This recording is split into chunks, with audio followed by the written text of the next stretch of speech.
નમસ્કાર, હું પ્રવીણ. ઉંદર અને નોળિયા ભૂતકાળમાં ગુજરાતમાં માટીના ઢેફા અને સિમેન્ટ ખાતા હતા, કેમ કે તેના કારણે કેનાલો તૂટતી હતી. પરંતુ હવે ઉંદરો પણ ગુજરાતના હાઈટેક થઈ ગયા છે અને ડ્રગ્સના બંધાણી થઈ ગયા છે. તમે કહેશો કે મોડી સાંજે ઠંડા પોરે શું ગપગોળા મારો છો? આ ગપગોળા નથી, પરંતુ કેન્દ્ર સરકારની જે એજન્સી છે, ઓડિટર જનરલ છે, જે રિપોર્ટ પ્રકાશિત કરે છે, રાજ્યનો જે વહીવટ થયો તેનું સર્વેયું છે, તેનો હિસાબ કિતાબ છે, મારા અને તમારા ટેક્સના પૈસે જે તિજોરી છલકાઈ છે એ પૈસાનો ઉપયોગ વિવિધ વિકાસ કાર્યોમાં જે થાય છે, એ વિકાસ કાર્યો અને સરકારના તમામ વિભાગનું જે હિસાબનું સર્વેયું છે એ કેગમાં પીરસાય છે. પણ દુઃખદ રીતે એ કેગના રિપોર્ટ પર વિધાનસભામાં ચર્ચા થતી નથી. તો ચર્ચા થશે ક્યાં એનો જવાબ પણ નથી. કેગનો રિપોર્ટ ગઈકાલે ગુજરાત વિધાનસભાના સત્રમાં રજૂ થયો. તેમાં ચોંકાવનારી વાત એ આવી કે 12 વર્ષમાં જે ડ્રગ્સનો જથ્થો પકડાયો તેમાંથી 35% જથ્થો ગાયબ હતો. કેમ કે ડ્રગ્સનો જથ્થો પકડાય તો વિધિવત રીતે નિકાલ થતો હોય છે અને સરકાર એના સારા શોર્ટ્સ અને પ્રેસ નોટ પણ મોકલે છે કે આટલા દારૂનો નાશ થયો, આટલા ડ્રગ્સનો જથ્થાનો નિકાલ કર્યો. તમે ઘણી બધી વખત સ્ટોરીમાં સાંભળ્યું હશે. તો ટોટલ 12 વર્ષમાં જે ડ્રગ્સ પકડાયું તેમાંથી 35% ડ્રગ્સ અને નશીલા પદાર્થો કાં તો ઉંદરડા ખાઈ ગયા અને કાં તો ચોરી થઈ ગઈ. આ જવાબ કેગના રિપોર્ટમાં છે. આ જવાબ પોલીસના અધિકારીઓએ આપ્યો છે. હવે તમે વિચાર કરો, આમ કહીએ છીએ કે ડ્રગ્સનું ગેટવે બની ગયું છે ગુજરાત. ડ્રગ્સના બંધાણીઓ વધી ગયા છે. વાર તે વારે અમદાવાદ એરપોર્ટ પરથી ડ્રગ્સ પકડાય અને અલગ અલગ જગ્યાએથી પકડાય. એજન્સીસ કામ કરી રહી છે. પણ 300 કરોડ જેટલો જથ્થો ડ્રગ્સનો અને કિલોમાં જે આપવામાં આવ્યો છે 2332 કિલોથી વધુનો ડ્રગ્સનો જથ્થો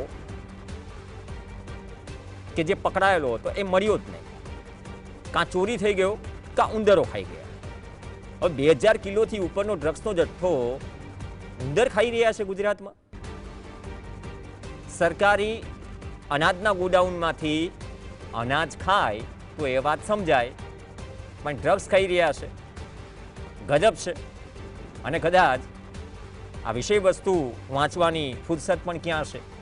બીજી વાત એ કે 22,000 કરોડના વિકાસ કાર્યો અલગ અલગ ચાલી રહ્યા છે, પરંતુ માર્ચની સ્થિતિએ 200 જેટલા કામ અને યોજનાઓ અધૂરી છે. દેવું તો વધી જ રહ્યું છે. તમે કેગનો રિપોર્ટ વાંચો કે ન વાંચો, દર વર્ષે દેવું વધી રહ્યું છે અને દેવાનું વ્યાજ જે આપણે ભરી રહ્યા છીએ આપણી આવકમાંથી એ વધારે છે. એ હિસ્સો પણ ગઈકાલે મીડિયા માધ્યમોમાં સ્ટોરી તરીકે ચાલ્યો. અને કેન્દ્રમાંથી જ્યારે કોઈ પણ રાહત અપાય છે, SDRF હોય કે અલગ અલગ જે ફંડ ફાળવાય છે દરેક રાજ્યોને, આમાં એક રાજ્ય નથી હોતું, તો છેલ્લા 4 કે 5 વર્ષમાં આપણે જે વાત કરીએ છીએ કે મોસાળમાં જમણ અને માં પીરસનારી, તો આ કિસ્સામાં કેન્દ્રથી ગુજરાતને ફંડ ફાળવવાની બાબતમાં અન્યાય થયો હોય પ્રતીત થાય છે. ખુદ કેન્દ્ર સરકારનો રિપોર્ટ કહે છે 4 વર્ષમાં કેન્દ્ર સરકાર જે રાજ્ય સરકારને ગુજરાતને ફંડ ફાળવે છે તેમાં 13,000 કરોડનો ઘટાડો થયો છે.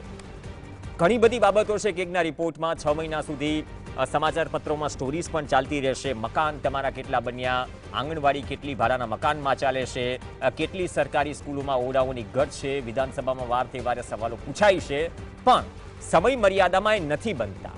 તમારા ટેક્સના પૈસે તમારા માટે સુવિધા બને છે, પરંતુ એ કામ સમય મર્યાદામાં પૂરું થતું નથી અને એના કારણે એનો ખર્ચ પણ લંબાય છે. એ ભોગવવાનો મારે ને તમારે છે.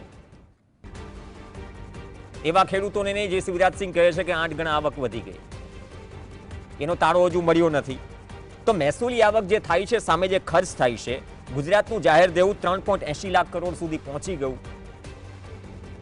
અને જે દેવું છે એનું વ્યાજ પણ ભરાય છે. લોન લઈ રહ્યા છીએ, ઇન્ટરેસ્ટ ભરી રહ્યા છીએ. કરચોરીના 1.42 લાખથી વધુ કેસ છે અને સૌથી મોટો પ્રશ્ન ઓડિટનો આપ્યો. ઘણી વખત સહકારી સંસ્થાઓમાં ઓડિટ વર્ષો સુધી થતા નથી. જેમ કે વિસાવદરના ધારાસભ્ય ગોપાલ ઇટાલિયાએ સવાલ કર્યો હતો કે જૂનાગઢ જિલ્લાના કેટલી મંડળીઓ, મોટાભાગની મંડળીઓના ઓડિટ 2-2, 3-3, 4-4 વર્ષથી બાકી છે. આ તો ઓડિટ કેન્દ્ર સરકાર કરે છે, રાજ્યએ જે હિસાબો કર્યા એમાં તો દૂધને દૂધ અને પાણીનું પાણી થઈ જવાનું. દૂધ ભલે ગમે તેવું મળતું, પણ નાની નાની સંસ્થાઓમાં પણ જો ઓડિટનો પ્રશ્ન હોય તો કેટલી ગોબાચારી હશે, કેટલી ગોબાચારી કેગના રિપોર્ટ થકી બહાર આવે છે, સમાચાર પત્રો થકી અથવા તો મીડિયા માધ્યમો થકી, કારણ કે વિધાનસભામાં ચર્ચા તો થતી નથી. તમે પ્રયત્ન કર્યો કે જે મૂળ મુદ્દાઓ છે, હજી તો અભ્યાસ ચાલી રહ્યો છે. કેમ કે પહેલા કેગના રિપોર્ટની હાર્ડ કોપી ચોપડી મળતી હતી મીડિયાને, હવે ડિજિટલ થઈ ગયા. આપણે PDF ડાઉનલોડ કરી લો, એમાંથી વાંચી લો. જોકે એ વાત અલગ છે, ઘણા બધા ધારાસભ્યો પણ ચિઠ્ઠીમાંથી જોઈને સવાલો વાંચે છે, ભલે ટેબ આપેલું હોય. તો આ દેશી હિસાબ વધુ સારી રીતે સમજીએ. પ્રોફેસર આત્મન શાહ આપણી સાથે જોડાશે, અર્થશાસ્ત્રી. પ્રયત્ન કર્યો કે ગઈકાલનો કેગનો રિપોર્ટ આવ્યો છે તો મેક્સિમમ મુદ્દાઓ તેમાંથી બહાર નીકળે. આત્મનભાઈ, આપનું સ્વાગત છે. આત્મનભાઈ, આ કેગનો દેશી હિસાબ તો આમ તો વિધાનસભામાં એટલો ચર્ચાતો નથી, પરંતુ આ સામાન્ય જનતાની સમજની બહાર છે. દેવાનો આંકડો તો દર વર્ષે વધી રહ્યો છે, પણ જ્યાં ડ્રગ્સવાળી બાબત છે, શું ગુજરાતના ઉંદરો ડ્રગ્સના બંધાણી થઈ ગયા છે? બીજી વાત કે કેન્દ્રમાંથી જે ફંડ આવે છે 13,000 કરોડનો ઘટાડો છે. આપણે દર વખતે એમ કહીએ કે નહીં, કેન્દ્ર સરકાર બધી જ રીતે રાજ્યને જે જરૂર છે એ પ્રોટોકોલ મુજબ આપે છે. કઈ રીતે જોઈ રહ્યા છો આ 4 વર્ષના જે આંકડાઓ, મુખ્ય સરકારી વિભાગોમાં જે હિસાબ કેન્દ્ર સરકારે મૂક્યો છે? પ્રવીણભાઈ, સૌથી પહેલા તો આપણે એ સમજી લઈએ કે આ કેગનો રિપોર્ટ છે શું. સરકાર જે ખર્ચ કરે છે, સરકારને જે આવક મળે છે જુદા જુદા સોર્સિસમાંથી, કરવેરાની આવક, બિનકરવેરાની આવક હોય, એ જે સોર્સિસ છે અને સરકાર જે જુદી જુદી યોજનાઓ પાછળ ખર્ચ કરે છે, અને સરકારના જે જુદા જુદા વિભાગો છે, જેમ કે શિક્ષણ વિભાગ છે, આરોગ્ય વિભાગ છે, વાહન વ્યવહારનો વિભાગ છે, એવા જે જુદા જુદા વિભાગો છે, એ વિભાગો જે ખર્ચ કરે છે, એમને જે ફંડ મળે છે, એ ફંડનું યુટિલાઇઝેશન કેવી રીતના થયું. ધારો કે 100 રૂપિયા ફાળવ્યા હોય તો 100 રૂપિયા ખર્ચાયા, એમાંથી અમુક રૂપિયા ખર્ચાયા અથવા તો ન ખર્ચાયા. આવી બધી બાબતોનું ઓડિટ આ કેગના રિપોર્ટમાં આપણને જોવા મળે છે. બરાબર.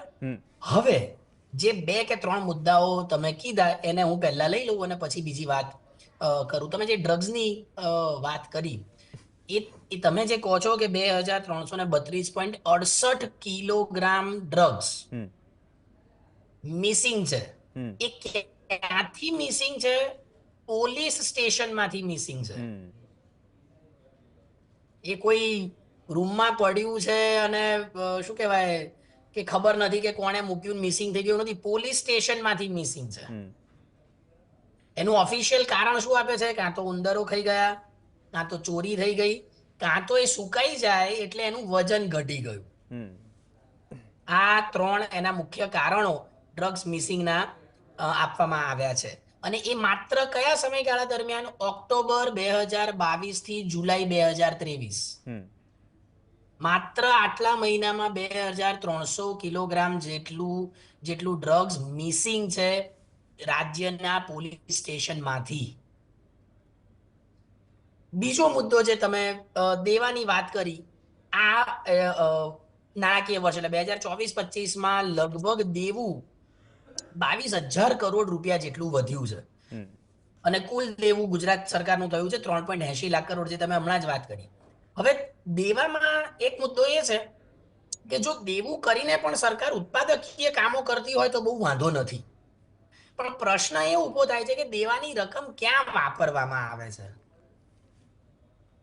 હું દેવું કરું અને પછી જો હું કોઈ કામ માટે દેવું વાપરતો કે જેથી ભવિષ્યમાં મને આવક થવાની હોય તો હું દેવું ચૂકવી શકું. એટલે સરકાર જો ઉત્પાદકીય કામો માટે દેવું કરતી હોય તો ચૂકવી શકાય, પણ એવું આપણને બહુ જણાતું નથી. એટલે દેવું એ એક ગંભીર બાબત છે ને એની વધારે છણાવટ કરવાની જરૂર છે કે આ દેવાની રકમ સરકાર ક્યાં વાપરે છે. એની સાથે જે બીજો મુદ્દો મારે લેવો છે એ કે જેને આપણે પુઅર ફાઇનાન્શિયલ મેનેજમેન્ટ કહી શકીએ. 63 જેટલી ગવર્મેન્ટ એન્ટિટીઝમાં ગુજરાત સરકારે 1.24 લાખ કરોડ રૂપિયા ઇન્વેસ્ટ કર્યા છે. કેટલા? 1.24 લાખ કરોડ. હવે તમે ઇન્વેસ્ટ કરો રૂપિયા એટલે સ્વાભાવિક રીતે તમને રિટર્ન મળવું જોઈએ, તો જ તમે ઇન્વેસ્ટ કરો રૂપિયા. રિટર્ન કેટલું મળ્યું છે ગુજરાત સરકારને? કેટલા ટકા? માત્ર 1.75%. હવે આ ઇન્વેસ્ટમેન્ટ કરવા માટે આપણે જે રકમ બોરો કરી હોય, દેવું લીધું હોય એ રકમનું, એની પર વ્યાજ કેટલું ચૂકવાય છે? 6.53%. એટલે હું 6.53% રૂપિયાનું 6.53%ના વ્યાજ દરે નાણું દેવા સ્વરૂપે લઉં છું. એ નાણું હું ક્યાંક ઇન્વેસ્ટ કરું છું અને ઇન્વેસ્ટ કર્યા પછી મને વ્યાજ દર કેટલો મળે છે, એની ઉપર રેટ ઓફ રિટર્ન કેટલું મળે છે? 1.75%. બરાબર. એટલે આ એક બાબત આપણે ધ્યાન રાખવાની જરૂર છે. બીજી જે એક વાત મારે CAG ના રિપોર્ટમાં ખાસ ઉભરીને આવી છે એ છે કે 2013-14 થી 2024-25 સુધી, એટલે 11 વર્ષમાં 200 જેટલી યોજનાઓ એવી છે કે જે શરૂ થઈ પણ પતી નથી. એની પાછળ જે નાણાકીય ફાળવણી કરવામાં આવી હોય છેલ્લા 11 વર્ષમાં આ જુદી જુદી 200 યોજનાઓ પાછળ, એ કેટલા રૂપિયા છે? 22,816 કરોડ રૂપિયા, જે ખર્ચાવા જોઈતા હતા પણ સામે ખર્ચાયા કેટલા? 18,144 કરોડ. એટલે કે 4,000 કરોડ રૂપિયા ખર્ચાયા વગરના એમનેમ પડી રહ્યા. એમાંથી સૌથી વધારે યોજનાઓ કયા વિભાગની છે? તો કે માર્ગ અને મકાન વિભાગની. 200 યોજનાઓમાંથી 166 યોજનાઓ માર્ગ અને મકાન વિભાગની છે કે જે શરૂ થઈ પણ પૂર્ણ થઈ નથી, અને એની પાછળ જેટલા રૂપિયા ખર્ચાવા જોઈએ, જેટલા અલોકેટ ઓલરેડી થઈ ગયા હોય. કારણ કે આપણે જયારે બજેટ રજૂ થાય છે ત્યારે એવું કહેવામાં આવે છે કે આટલી રકમ અમે ચૂકવીશું, આટલી રકમ અમે ફાળવીશું જે તે યોજના પાછળ, જે હજુ સુધી પૂર્ણ થઈ નથી. એટલે આ બાબત સરકાર જે યોજનાઓ જાહેર કરે છે પણ પછી એ યોજનાઓનું શું થયું, એની પાછળ કેટલી રકમ ફળવાઈ, કેટલા લોકોને એના લાભ પ્રાપ્ત થયા, એનું કોઈ બ્લુપ્રિન્ટ, એનું કોઈ વ્હાઇટ પેપર સરકાર દ્વારા રજૂ કરવામાં આવતું નથી. એટલે આ યોજનાઓ છે એમાં તો કલ્પસરને બધી જ આવી જાય.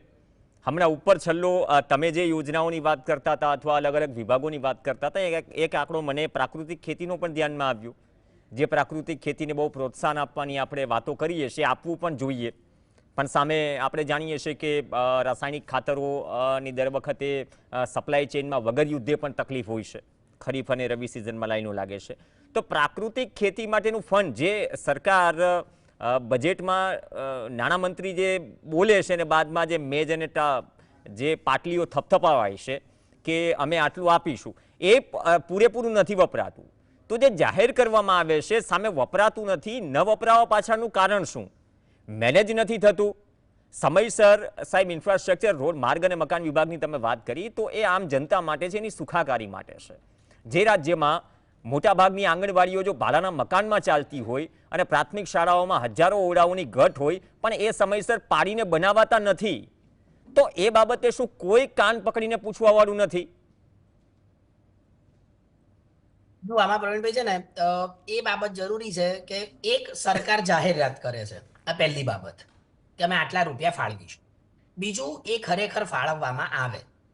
ધારો કે શાળા પાછળ ફાળવ્યા હોય, ગુજરાતના કોઈ એક ગામની શાળા છે કે જ્યાં ઓરડા નથી અને સરકારે એવું કીધું કે ભાઈ હવે ઓરડા અમે ફાળવીશું, તો એના માટે નાણાં ફાળવીશું, તો એ નાણાં એ સ્કૂલ સુધી પહોંચે. એ પહોંચ્યા પછી ત્યાં સ્કૂલમાં ઓરડા બંધાય. એ ઓરડા બંધાય પછી ત્યાં એ ઓરડાનો ઉપયોગ ભણવા માટે જ થાય. આ જે આખી ચેઇન છે એમાં ક્યાંય જો ભ્રષ્ટાચાર ન થાય, નિયત સારી હોય તો એ પાર પડે. તમે જે આંગણવાડીની વાત કરી, આ જ રિપોર્ટમાં છે કેટલી આંગણવાડીની ઘટ છે? 16,000. ગુજરાત રાજ્યમાં 16,000 આંગણવાડીની ઘટ છે. અને જે ચાલે છે, તમે કીધું કે ભાડાના મકાનમાં ચાલે છે, એટલે એ પ્રશ્ન તો જુદો જ છે કે જે ઓલરેડી હયાત છે કેવી રીતના ચાલે છે. હું તો જે ઘટ છે એની વાત કરું છું. બરાબર. તમે જે કીધું કે શા માટે એ ફંડ યુટિલાઇઝ નથી થતું, તો એ ફંડ યુટિલાઇઝ કેમ નથી થતું, એ ત્યાં ભ્રષ્ટાચારનો મુદ્દો આવે છે. કારણ કે જો સરકાર નાણાં ફાળવે છે, જે તે વિભાગને એ નાણાં મળે છે, તો એ ફંડ કેમ નથી? એનું એક ઉત્તમ ઉદાહરણ હું તમને આપું. સ્પીપાનો ઉલ્લેખ અંદર છે, Sardar Patel institute of public administration. 32 crore રૂપિયા એ સંસ્થાએ શું કીધું કે અમે વાપરી લીધા છે, યુટિલાઇઝ કરી લીધા છે. ખરેખર શું કર્યું છે? ઉપાડીને બેંકમાં મૂક્યા છે, એવું આ રિપોર્ટ કહે છે. તમે એવું કહો છો કે યુટિલાઇઝ કરી નાખ્યા, પણ ખરેખર યુટિલાઇઝ નથી કર્યા. તમે સરકારે જે રૂપિયા આપ્યા છે એ ઉપાડી માત્ર બેંકમાં મૂકી દીધા છે. એટલે આ પ્રકારની જે ઇરેગ્યુલારિટીઝ આપણને આમાં જોવા મળે છે. હું તમને બીજો એક ઇરેગ્યુલારિટીનો દાખલો આપું. તમે દેવાની વાત કરી, જે સરકારની આવક છે, આઉટસ્ટેન્ડિંગ યુટિલાઇઝેશન સર્ટિફિકેટ છે. તમને કોઈ નાણાં ફાળવવામાં આવે પછી તમારે એનું યુટિલાઇઝેશન સર્ટિફિકેટ આપવાનું હોય કે અમે આ નાણાં તમે જે કાર્ય માટે આપ્યા છે એ કાર્ય માટે જ વાપર્યા છે, એના માટે જ યુટિલાઇઝ કર્યા છે, એનું સર્ટિફિકેટ આપવાનું હોય. કેટલા આઉટસ્ટેન્ડિંગ યુટિલાઇઝેશન સર્ટિફિકેટ છે? કેટલા રૂપિયાના? 7,431 કરોડ. આટલા 7,431 કરોડના યુટિલાઇઝેશન સર્ટિફિકેટ આયા જ નથી. બીજું, જે ફંડ અનયુટિલાઇઝડ પડી રહ્યું છે, લગભગ એમાંનું અમુક એટલે 1108 કરોડ રૂપિયા જેટલું અનયુટિલાઇઝડ ફંડ સરકારે શેમાં બતાડી દીધું? રેવન્યુ એકાઉન્ટમાં, કે અમારી ઇન્કમ થઈ આટલી. હવે ઇન્કમ અને ફંડ બે જુદી વસ્તુ છે. જે અનયુટિલાઇઝ ફંડ છે 1108 કરોડ રૂપિયા, એને it is recorded as income. એટલે તમને શું દેખાય કે 1100 કરોડ રૂપિયા સરકારના આવક થઈ? ખરેખર આવક નથી, અનયુટિલાઇઝડ ફંડ છે કે જે જુદી જુદી યોજનાઓ પાછળ વાપરવાનું હતું પણ વાપર્યું નથી. બીજી જે વાત ફાઇનાન્શિયલ ઇરેગ્યુલારિટીઝની આ CAG ના રિપોર્ટમાં દેખાય છે, જીએસટી. એમાં જીએસટી ડેવિએશન એવો શબ્દ વાપરવામાં આવ્યો છે. બાબા, જીએસટી ડેવિએશન એટલે શું? જે રીતે ટેક્સ કલેક્ટ થવો જોઈએ અથવા તો એનો રેકોર્ડ થવો જોઈએ, જે કાયદામાં લખેલું છે એ રીતે થયું નથી. એમાં ક્યાંક ગરબડ છે, કાં તો કલેક્શનમાં કાં તો રેકોર્ડિંગમાં ક્યાંક ગરબડ છે. એવું કેટલું છે? કેટલા રૂપિયાનું એવો જીએસટી છે? 2606 કરોડ રૂપિયા. 2606 કરોડ રૂપિયાના જીએસટી ડેવિએશન્સ આ રિપોર્ટમાં આપણને જોવા મળે છે. એટલે જે રીતે જીએસટી કલેક્ટ થવું જોઈએ અથવા તો એનો રેકોર્ડ રહેવો જોઈએ, એ રેકોર્ડ લો પ્રમાણે અલાઇન્ડ નથી. એટલે આ પણ એક ફાઇનાન્શિયલ ઇરેગ્યુલેરિટીઝ આપણને જોવા મળે છે. અને બીજું એક ડિપાર્ટમેન્ટ જે આપણે તો ભણશે ગુજરાત, રમશે ગુજરાત, એવી જાહેર ખબરો આપીએ છીએ, એવું સતત સાંભળીએ છીએ. એજ્યુકેશન ડિપાર્ટમેન્ટ ગુજરાત સરકારનું કેટલા પેન્ડિંગ યુટિલાઇઝેશન સર્ટિફિકેટ છે એના, કે યુટિલાઇઝેશન સર્ટિફિકેટ એને આપવાના બાકી છે? 120.75 કરોડ રૂપિયાના. ગુજરાત સરકારના શિક્ષણ વિભાગે આ CAG ના રિપોર્ટ પ્રમાણે 120.75 કરોડ રૂપિયાના યુટિલાઇઝેશન સર્ટિફિકેટ આપ્યા નથી. એનો મતલબ કે તમને ફંડ મળ્યું છે પણ એ ક્યાં યુટિલાઇઝ થયું અથવા તો જેના માટે ફંડ મળ્યું છે ત્યાં જ યુટિલાઇઝ થયું, એનું જે સર્ટિફિકેટ આપવાનું હોય એ આપ્યું નથી. પણ એવું બતાડ્યું છે કે અમે એને ફૂલ્લી યુટિલાઇઝ કરી નાખ્યું છે. બરાબર? દર વર્ષે જો આપણે તમે જે બહુ સામાન્ય જનતાને સમજાય એ લેઝામાં તમે વાત કરી, કાં તો એક તો આપણે જે લોન લઈએ છીએ એનો ઇન્ટરેસ્ટ વધારે છે, સરકાર જે ઇન્વેસ્ટ કરે છે એમાં ઓછો ઇન્ટરેસ્ટ મળે છે, એટલે આમ પણ એમાં ખાડો આવી ગયો. મૂળ વાત જે જીએસટી વાળી રહી, અને જીએસટીમાં પણ ભાવનગર અર્થશાસ્ત્રના અભ્યાસી તરીકે દેવું લે એમાં મને જરાય વાંધો નથી. દુનિયાભરની કોઈ પણ સરકાર એવી નથી કે જેના માથે દેવું ના હોય.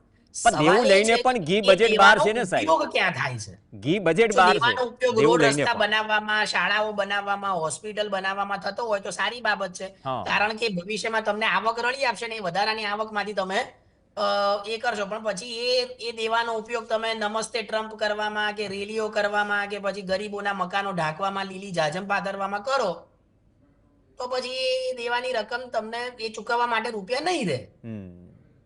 એક જે મહત્વનો એનો નથી સવાલ, એ છે કે દેવાની રકમ ક્યાં વાપરી છે. રાઈટ, યુટિલાઇઝ થવી જોઈએ લોકો માટે. જે 1.42 લાખથી વધુની જે કરચોરીની ફરિયાદો છે, આપણે જાણીએ છીએ કે જીએસટી ચોરીનું સૌથી મોટું એપિસેન્ટર ભાવનગર કેમ છે, કેમ કેન્દ્રીય એજન્સીઓ આવીને ગઈ, ઘણું બધું છે. હજુ તો 5% લોકોના સામે નથી આવ્યું પબ્લિક ડોમેનમાં.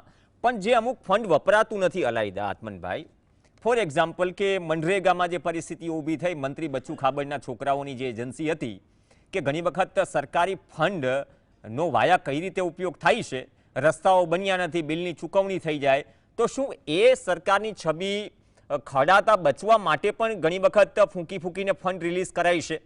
કેમ કે આ બધા જ એવા કામો છે જે ગ્રામ્ય વિસ્તારો અને ઇન્ફ્રાસ્ટ્રક્ચર સાથે જોડાયેલા કામો છે, અને જેમાં બહુ ખરાબ અનુભવ અને ખરાબ કિસ્સાઓ આપણા ગુજરાતમાં જે રાષ્ટ્રીય સ્તરે ગુંજી ચૂક્યા છે. એટલે જે વિકાસના કામો માટે જે પૈસા એલોટ થાય છે, અમુક જગ્યાએ કાપ મૂકવાનું કારણ આ પણ હોઈ શકે, કેમ કે કરપ્શન એટલું છે નીચે, સરકાર પણ જાણે છે, એમાં જો મંત્રીના પરિવારના સભ્યો પણ બાકાત ન હોય બાકાયદા, તો પછી અસર તો સીધી મને ને તમને આ દેશના આ રાજ્યના નાગરિકને થવાની છે કે રસ્તો 10 વર્ષથી બન્યો જ નથી. જે માર્ગ અને મકાનની વાત કરી તમે, મેક્સિમમ પ્રોજેક્ટ અધૂરા છે. પ્રવીણભાઈ, મને લાગે છે કે આમાં સહેજ સમજણ ફેર થાય છે. જી. CAG નો રિપોર્ટ છે એ ફંડ ઓછું આવે છે કે સરકાર એની પાછળ યોગ્ય ખર્ચો કરે છે કે નથી કરતી એનું છે જ નહીં. રાઈટ. રિપોર્ટ એ છે કે તમે જે નાણાં ફાળવ્યા છે એ વપરાયા છે કે નહીં. રાઈટ. એટલે તમે જે મુદ્દો કહો છો ભાઈ સરકાર શિક્ષણ પાછળ ઓછું ખર્ચ કરે છે, એ તો છે જ, એ વધારવું જ જોઈએ. અહીંયા પ્રશ્ન એ છે કે જે ખર્ચો ઓલરેડી તમે ફાળવ્યો છે, જે રકમ તમે ફાળવી છે, એ ફાળવેલી રકમ પણ ખર્ચાઈ છે કે નહીં. એ ફાળવેલી રકમ ઓછી જ છે, એ ઓછી ફાળવેલી રકમ પણ સરખી રીતે ખર્ચાઈ છે કે નહીં, જે યોજના માટે ફાળવી છે એ જ યોજના માટે ખર્ચાઈ છે કે નહીં, એ મુદ્દો CAG માં આપણને જોવા મળે છે. એટલે એ રિપોર્ટ સ્પષ્ટ કહે છે કે ભાઈ ફાઇનાન્શિયલ ઇરેગ્યુલારિટીઝ આપણને નાણાકીય વહીવટમાં જોવા મળે છે. પણ બીજો મુદ્દો જે હું તમને કહું, સર્વ શિક્ષા અભિયાન જે એક ફ્લેગશિપ ઇવેન્ટ અથવા એક ફ્લેગશિપ સ્કીમ આપણે કહી શકીએ, કેટલા જે રકમ ફાળવવામાં આવે છે એની કેટલા ટકા રકમ યુટિલાઇઝ થાય છે? 45 થી 50% રકમ. અડધી સરકાર જે રકમ ફાળવે છે એની અડધી રકમ, માત્ર 50% રકમ યુટિલાઇઝ થાય છે. પણ તમે વિચાર કરો, 50% ફાળવેલી રકમ વણ વપરાયેલી રહી જાય છે.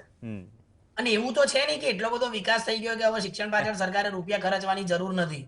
એવું હોય તો વાત જુદી છે કે ચલો બધાને શિક્ષણ મળી ગયું, બધાને ટીચર મળી ગયા, ઓરડાઓ મળી ગયા, બાથરૂમ સંડાસ આવી ગયા, પીવાનું સ્વચ્છ પાણી આવી ગયું. એવું છે નહીં કે જેથી સરકારે ખર્ચ કરવાની જરૂર ના પડે, કે એને યુટિલાઇઝ કરવાની જરૂર ના પડે. એટલે આ બધા જે જુદા જુદા વિભાગો છે, જુદી જુદી રીતે જે નાણાં ફાળવવામાં આવે છે એનો યોગ્ય ઉપયોગ થાય. જેટલા નાણાં ફાળવ્યામાં છે એ બધા જ સરખી રીતે, સારી રીતે જે હેતુ માટે ફાળવવામાં આવ્યા છે એ હેતુ માટે સમયસર ફળવાય. એવું એ ઘણીવાર આપણને તમને પણ અનુભવ હશે કે પેલું માર્ચ આવવાનો હોય એટલે ફેબ્રુઆરી માર્ચમાં પછી અચાનક કાર્યક્રમો બધા વધી જાય કારણ કે બજેટ પૂરું કરવાનું છે, ત્યાં સુધી બધું વણ વપરાયેલું પડ્યું રહે. એવું પણ આપણને અનુભવ. એટલે એ સમયસર વપરાય, યોગ્ય સમયે, યોગ્ય જગ્યાએ, યોગ્ય લોકો માટે કે જેને ખરેખર જરૂર છે, તો મને લાગે છે કે આ જે ઇરેગ્યુલારિટીઝ છે એ આપણે ઓછી કરી શકીએ. અને ખરેખર જે હેતુ છે, સરકારી ખર્ચનો મુખ્ય હેતુ શું છે કે ભાઈ જેને શિક્ષણ બજારમાં પોસાતું નથી, જે પ્રાઇવેટ હોસ્પિટલ્સમાં જઈ શકતો નથી, એ લોકો સુધી આપણે સારું શિક્ષણ, સારી આરોગ્ય, સારા રસ્તાઓ, વીજળી પહોંચાડીએ. આ સીધો સાદો એનો હેતુ છે. રાઈટ. પ્રાથમિક જે સુવિધાઓ છે, અને બીજી વાત એ જ રીતે MP LED જે ગ્રાન્ટ છે સાંસદોને મળે છે, એ પણ 5 વર્ષે ઘણા બધા મોટાભાગના સાંસદો વાપરી શકતા નથી પોતાના વિસ્તારમાં. તો એવું તો નથી કે બધું જ સોનાના રોડ થઈ ગયા છે, ક્યાંય ખાડા નથી, અને બાકી તો 16,000 આંગણવાડીઓની કમી ન હોય, પ્રાથમિક શાળાઓમાં આટલા શિક્ષકો અને ઓરડાઓની કમી ન હોય. જો બેઝિક જરૂરિયાત છે જે સરકારે આપવી જ પડે. પણ દુઃખ ત્યારે થાય કે એ ફંડ જે અલોટ કરે છે તેનો ઉપયોગ કઈ રીતે થાય છે, લોકોના હિત માટે થાય છે, સમયસર થાય છે. કેમ કે સમયસર થતો હોત તો આટલી બધી યોજનાઓ અધૂરી ન હોત, અને યોજનાઓ અધૂરી ન હોય તો પછી એ રાજ્યના અર્થતંત્રને પણ અસર કરે, કેમ કે નાગરિકને અસર કરશે તો પ્રોડક્ટિવિટી પર અસર થશે. અને કદાચ આ કેગનો રિપોર્ટ એ સરકારને બહુ ક્લિયર કટ એ મેસેજ આપવા માટે હોય છે કે તમે જે હિસાબ કરો છો અથવા તો રાજ્ય જે રીતે ચલાવો છો એમાં આટલી બધી ખામીઓ છે, અને ખામીઓ જો સામે હોય તો એના ઉપર સુધારો કરવાનો અવકાશ રહે. એ અવકાશમાંથી કેટલો સુધારો સરકાર કરે છે, આવનાર વિધાનસભાનું સત્ર આવતા વર્ષે મળે ત્યાં સુધી વેઇટ કરીએ. એમાં ફેરફાર હશે તો બાકાયદા વધાવીશું કે સરકારે જે કેગે ધ્યાન દોર્યું હતું એમાં આટલો સુધારો કર્યો હશે, અને નહીં થયો હોય તો સવાલ એ થશે કે શું મંત્રીઓ અને ધારાસભ્યોને રસ નથી કે જનતાના ટેક્સના પૈસા ભલે પાણીની જેમ વપરાય પરંતુ યોગ્ય દિશામાં કેમ વાપરવા એની ફુરસત શું આ સરકાર પાસે નથી. ધન્યવાદ આત્મનભાઈ શાહ ચર્ચામાં જોડાયા અને કેગની જે આંટીઘૂંટી વાળી વાત જે છે એ સામાન્ય ભાષામાં લોકો સુધી પહોંચાડવા બદલ. તો આ દેશી હિસાબતો મેં પ્રયત્ન કર્યો. મુદ્દાઓ તો ઘણા બધા છે અને આ બધા જ મુદ્દાઓ આમ જનતાને અસર કરતા હશે, એટલા માટે જ સમી સાંજે આ મુદ્દે ચર્ચા જરૂરી હતી. નમસ્કાર.